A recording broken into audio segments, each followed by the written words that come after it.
गिबियावनो खुलुमबाय।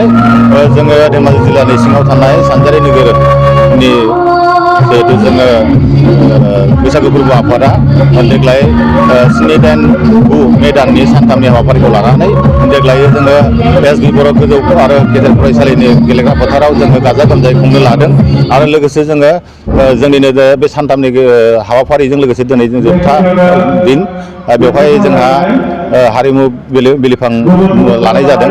बेवहाय जोंहा नितामनि बर' बिथांजोखौबो जोङो लेंहरनाय जादों। बिथाङा माने फैखाबाय। दा जोङो गासैबो ओनसोलनि रायजो राजाखौ मोनसे खावलायनाय, जोंनि बे सानथामनि हाबाफारियाव मोनफ्रोमबो आयदायाव बाहागो लादों आरो बे बाहागो लानानै दिनैनि बे जोबथा सानावहाय गेवलां मेलजों लोगोसे जोङो माखासे जिहेतु जोङो आयदा लादोंमोन बिथांमोना दिनै बान्था मोनदोंमोन। बे बान्थाफोरखौ जोङो राननाय थि खालामनाय जादों।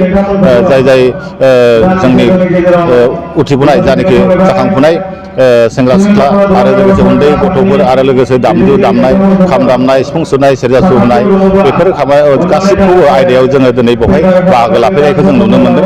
जोबोद मोजां जादों आरो लोगोसे जोंनि उन्दै उन्दै गथ'फ्रा इयुनाव जोङो मोजाङै मोजां आरो बेवहाय सानजारि नोगोर बैसागु फोरबोआ आरोबाव मोजाङै जों खुंनायखौ जों साबायखर बावनो हायो।